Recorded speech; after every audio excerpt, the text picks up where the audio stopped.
Assalamualaikum warahmatullahi wabarakatuh. Perkenalkan, kami dari calon guru penggerak Angkatan 8 Kabupaten Barito Kuala. Saya sendiri Ibu Suraida SPD AUD, unit kerja TK Negeri Marabahan. Dan teman saya Muhammad Yusuf SPD SD, unit kerja SDN Sungai Rasau. Dia Sari SPD, unit kerja SDN Kabupaten Raya. Kami akan melaksanakan coaching model Tirta untuk tugas demonstrasi kontekstual modul 2.3. Assalamualaikum warahmatullahi wabarakatuh. Waalaikumsalam warahmatullahi wabarakatuh. Selamat siang, salam sehat untuk kita semua. Alhamdulillah, pada siang hari ini kita bertemu dalam rangka pelaksanaan coaching model Tirta untuk memenuhi salah satu tugas kita, yaitu tugas calon guru penggerak Angkatan 8.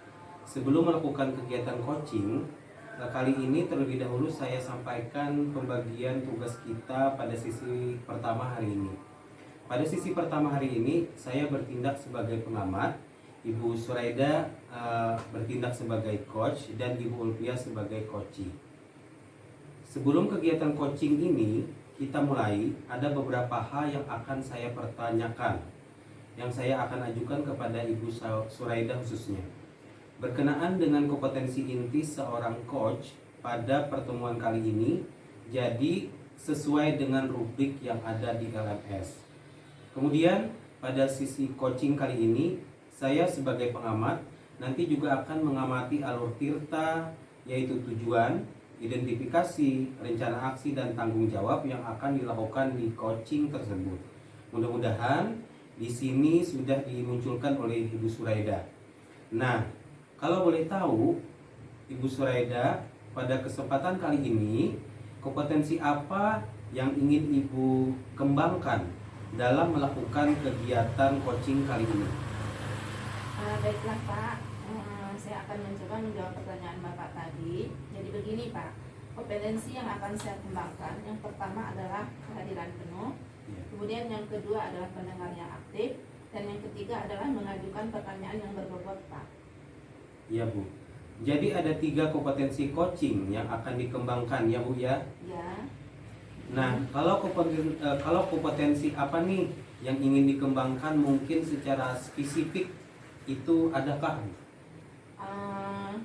Baiklah Pak, jadi dari ketiga kompetensi yang saya sebutkan tadi, saya ingin mengambil satu yang menurut saya secara spesifik ingin saya kembangkan, yaitu pertanyaan berbobot.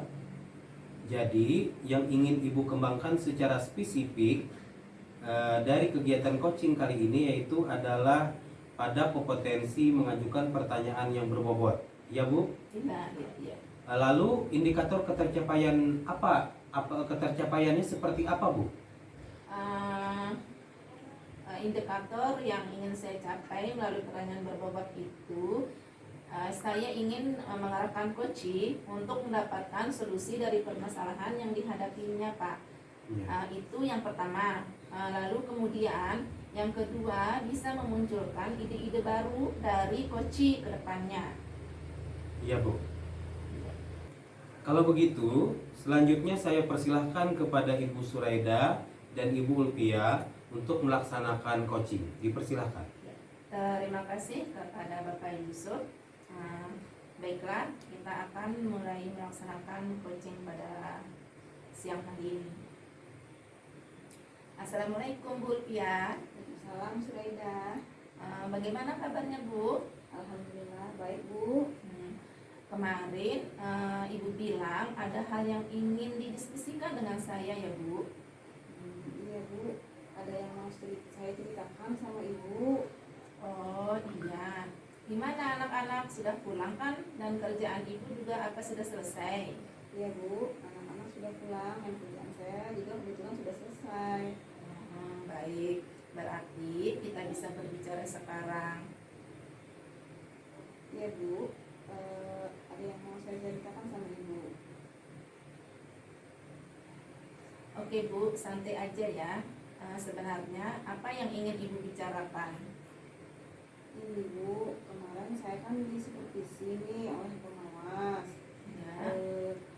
Saat saya mengajar Bu, Ya. terus terus kayaknya ada yang salah dalam proses itu. Oh, begitu. Berkaitan dengan masalah itu, apa yang Ibu harapkan dari diskusi kita hari ini? Ya, saya inginnya itu Bu, setidaknya nyaman lah di hati saya tentang masalah saya kemarin itu ada solusinya Bu. Jadi saya berharap Ibu bisa kasih saya masukan gitu Bu. Oh iya. Emang permasalahannya bagaimana Bu? Sehingga sepertinya Ibu benar-benar gelisah dan merasa tidak nyaman. Itu loh Bu, kemarin saya disupervisi oleh pengawas saat saya mengajar, dan kebetulan saat itu saya mengajarnya tidak menggunakan saya mengajarnya tidak menggunakan buku teks, tapi saya menggunakan media yang lain Bu. Iya. Oh iya. Ibu mengajar tidak menggunakan buku teks, tapi mengajar menggunakan media yang lain. Terus bagaimana respon dari pengawas Bu? Nah, itu yang jadi masalahnya Bu. Beliau menginginkan dulu mengajar harus pakai buku teks. Oh begitu. Kalau saya boleh tahu, mengapa Ibu mengajarnya tidak menggunakan buku teks? Saya kan sudah buat PPT Bu. Saya mengajar juga sudah pakai proyektor, alat peraga juga saya siapkan. Saya juga mengajarnya tetap mengacu pada kurikulum. Kenapa saya masih harus pakai buku teks? Iya. Ibu sudah jelaskan alasan itu dengan pengawas? Sudah Bu, tapi sepertinya beliau tersinggung dan saya dan tidak bisa menerima penjelasan saya. Saya jadi bingung nih, kok beliau ekspresinya langsung begitu? Saya kan jadi merasa tidak enak begitu Bu. Menurut Ibu, apa salah saya? Iya, oke. Tapi mungkin pemahaman pengawas tentang hal ini tidak sama dengan cara berpikir kita, sehingga beliau maunya apapun media dan bahan ajar yang kita pakai, buku teks tetap menjadi acuan. Mungkin seperti itu ya pemikiran pengawasnya. Mungkin juga ya Bu. Terus kira-kira solusi apa yang Ibu pikirkan untuk masalah ini? Karena pengawas sepertinya sudah melaporkan juga hal ini Bu kepada kepala sekolah, dan cepat atau lambat saya juga pasti akan dipanggil oleh kepala sekolah. Saya harus siapkan jawaban sesuai kondisi dan alasan saya tadi Bu. Benar sih Bu, sepertinya kepala sekolah juga harus tahu alasan Ibu dalam hal ini, biar tidak hanya menelaah laporan dari satu pihak. Dan saya juga begitu Bu. Apakah Ibu punya gambaran solusi lain? Sekiranya alasan itu nanti tidak diterima oleh kepala sekolah, kan bisa saja. Bagaimana ya Bu?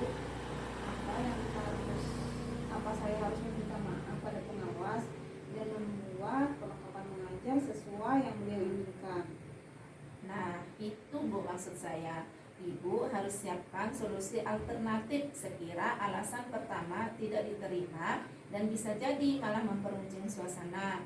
Solusi alternatif mungkin diperlukan. Iya Bu, tapi saya tetap akan pada rencana pertama dulu. Sekiranya itu tidak berhasil dan tidak menyelesaikan masalah yang ada di antara saya dan pengawas atau ibu kepala sekolah tidak terima, maka saya akan pakai cara yang kedua. Begitu saja ya Bu. Tepat sekali Bu, sebab menurut saya ini memang harus diselesaikan sehingga Ibu bisa kembali merasa nyaman dalam bekerja. Iya Bu, saya juga tidak ingin masalah ini berlarut-larut dan membebani saya. Iya. Menurut Ibu, seberapa besar kemungkinan rencana pertama itu berhasil? Mungkin sekitar 75% Bu, asal kita menghadap kepala sekolah secara langsung dan menceritakan semua kejadian dan alasan yang akan saya utarakan. Baik, betul sekali. Yang penting Ibu berani menghadap Ibu kepala sekolah untuk menceritakan semua itu.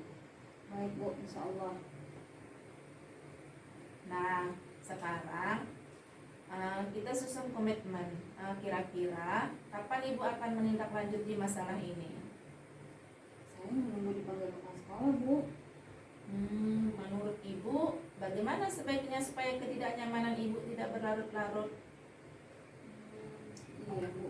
Berarti baiknya saya menghadap kepala sekolah saja ya, Bu. Gak usah nunggu dipanggil. Mungkin sebaiknya begitu, Bu. Berarti saya akan menghadap kepala sekolah, menceritakan kronologi persoalan yang ada di antara saya dengan Bapak pengawas. Saya juga akan bercerita alasan saya tidak memakai buku teks. Nanti kalau Ibu kepala sekolah juga tidak menerima alasan saya dan menilai saya yang saya lakukan memang salah ya, artinya saya yang harus meminta maaf dan merubah gaya mengajar saya. Karena kalau kepala sekolah juga menganggap ini sebagai suatu kesalahan, mungkin saya memang salah, jadi saya yang harus memperbaikinya, Bu. Iya, betul sekali, Bu. Terkadang memang sesuatu yang menurut kita tepat belum tentu baik menurut ukuran orang lain. Ibu bijaksana sekali. Jadi kapan Ibu akan menghadap kepala sekolah? Ya, Bu, mungkin sebaiknya besok selesai mengajar, saya akan menghadap kepala sekolah untuk menyelesaikan masalah ini. Iya Ibu, semakin cepat semakin bagus supaya Ibu segera tenang dan masalahnya terselesaikan. Iya, Bu. Baik Bu, semoga masalah ini segera terselesaikan dan Ibu kembali nyaman bekerja. Oke, Bu, terima kasih sarannya ya, Bu. Kalau begitu saya permisi. Iya Bu, sukses selalu untuk Ibu. Terima kasih kepada Ibu Suraida dan Ibu Ulpia yang sudah melaksanakan kegiatan coaching pada sesi pertama ini. Jadi ada beberapa pertanyaan yang saya ingin sampaikan nih kepada Ibu Suraida. Tetapi sebelumnya saya akan sedikit mengevaluasi proses coaching tadi. Yang pertama, secara garis besar menurut saya kegiatan coaching tadi sudah sesuai alurnya. Jadi alur tirtaknya sudah sesuai, sudah tampak semuanya. Mulai dari tujuan sudah jelas, tahap identifikasi juga sudah tampak, di mana Ibu Suraida sudah mampu menggali coachingnya dalam memahami permasalahan yang dihadapinya. Pada tahap rencana aksi juga sudah jelas dan terpetakan dengan baik. Begitu juga dengan tanggung jawab sudah tampak. Di awal tadi, Ibu Suraida sudah menyampaikan secara spesifik kompetensi yang ingin dikembangkan, yaitu mengajukan pertanyaan yang berbobot.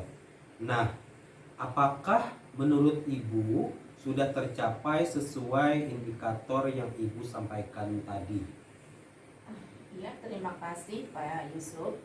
Baiklah, menurut saya indikator yang tampak tadi ada beberapa pertanyaan yang efektif, yang menurut saya pertanyaan itu sangat berbobot. Jadi harapannya di sini Ibu Ulpia bisa mendapatkan solusi dari permasalahannya yang dihadapi. Kemudian Bu Ulpia juga bisa memunculkan ide-ide baru untuk mengatasi permasalahan tentang kesalahpahaman dengan pengawas saat supervisi di kelasnya. Begitu sih Pak. Oh iya Bu, mungkin sedikit saya memberi penguatan Bu sebagai pengamat terkait yang disampaikan oleh Ibu Suraida tadi. Memang betul. Jadi di sini Ibu sudah mengembangkan kompetensi mengajukan pertanyaan yang berbobot. Nah, saat coaching tadi, ketika Ibu Ulpia menyampaikan gambaran permasalahan yang dihadapinya, yaitu ketika Bu Ulpia disupervisi oleh pengawas saat mengajar, dan kebetulan Bu Ulpia tidak menggunakan buku teks, tapi Bu Ulpia menggunakan media yang lain seperti menggunakan PPT, proyektor, alat peraga yang sesuai dengan kurikulum.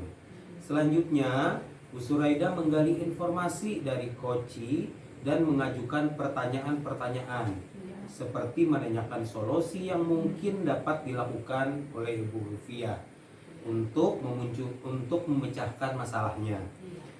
Jadi menurut saya ini sudah tepat Bu, pertanyaan-pertanyaan yang disampaikan oleh Ibu Suraida tadi. Nah, selanjutnya Bu, seandainya ada sesi coaching lagi yang akan dilakukan oleh Ibu Suraida, nanti kira-kira kompetensi apa nih yang ingin dikembangkan Ibu? Jadi begini Pak ya, kira-kira jika saya melaksanakan coaching lagi, kompetensi yang ingin saya kembangkan lagi adalah bisa menjadi pendengar yang aktif, kemudian kehadiran penuh, present, yang akan lebih saya tingkatkan, kemudian pertanyaan berbobot, ini bisa lebih baik dan berkembang lagi Pak. Itu yang ingin saya kembangkan nantinya setelah coaching ini. Oh iya Bu. Baik Bu, selanjutnya saya persilahkan nih kepada Ibu Suraida untuk melakukan refleksi diri terkait kegiatan coaching yang telah Ibu lakukan tadi. Baiklah Pak, terima kasih. Jadi begini, dari hasil refleksi dari latihan coaching pada hari ini yang sudah berjalan dengan baik selama percakapan adalah saya sudah melaksanakan coaching ini secara baik dan terbuka antara saya dan Ibu Ulfia. Itu sudah saling sharing tentang permasalahan yang ada di sekolah kami. Kemudian yang kedua yang masih perlu diperbaiki dan ditingkatkan adalah tentang pertanyaan yang berbobot. Ini mungkin saya akan bisa mengembangkan lagi lebih baik. Kemudian seperti kehadiran penuh dan mendengarkan aktif, mudah-mudahan bisa saya tingkatkan lagi Pak. Kemudian yang ketiga yang saya lakukan untuk tetap dalam kondisi kehadiran penuh sebelum dan saat melakukan coaching. Yang keempat yang akan saya lakukan untuk memperbaiki dan meningkatkan kemampuan saya dalam coaching ini, saya akan lebih membaca lagi di modul-modul yang ada dan melihat lagi video-video tentang coaching di LMS. Oh begitu, iya Bu. Nah, selanjutnya untuk Ibu Ulfia nih, saya persilahkan juga memberikan umpan balik Bu kepada Ibu Suraida sesuai dengan coaching yang sudah dilakukan tadi. Silakan Bu. Terima kasih Pak atas waktunya. Setelah sesi coaching dengan Ibu Suraida, saya merasa bebas dan merasa senang karena saya telah mendapatkan solusi dari apa yang menjadi kegalauan saya sebelumnya. Sebelumnya kan saya merasa tidak nyaman, tidak enak hati karena ada kesalahpahaman saat supervisi dengan pengawas. Dan sekarang saya sudah merasa lebih lega. Mungkin begitu Pak. Oh iya, baik. Terima kasih Bu Ulfia untuk umpan baliknya. Saya kira demikian kegiatan coaching sisi pertama ini. Mudah-mudahan praktek kita ini dapat meningkatkan kompetensi kita sebagai guru, sebagai pendidik, karena coaching ini merupakan salah satu teknik dalam menyelesaikan permasalahan melalui suatu percakapan yang kreatif dan memicu pemikiran-pemikiran untuk memaksimalkan potensi pribadi seorang coaching. Nah, karena sesi coachingnya udah selesai ya, untuk menutup kegiatan kita hari ini, marilah kita tutup sesi pertama ini dengan mengucapkan hamdalah. Alhamdulillahirabbil alamin. Sekian pelaksanaan praktik coaching untuk memenuhi tugas demonstrasi kontekstual modul 2.3. Semoga dengan pelaksanaan praktik coaching pada hari ini diharapkan dapat meningkatkan pengetahuan kita tentang teknik coaching dengan menggunakan alur tirta. Salam dan bahagia. Salam. Wassalamualaikum warahmatullahi wabarakatuh. Waalaikumsalam warahmatullahi wabarakatuh.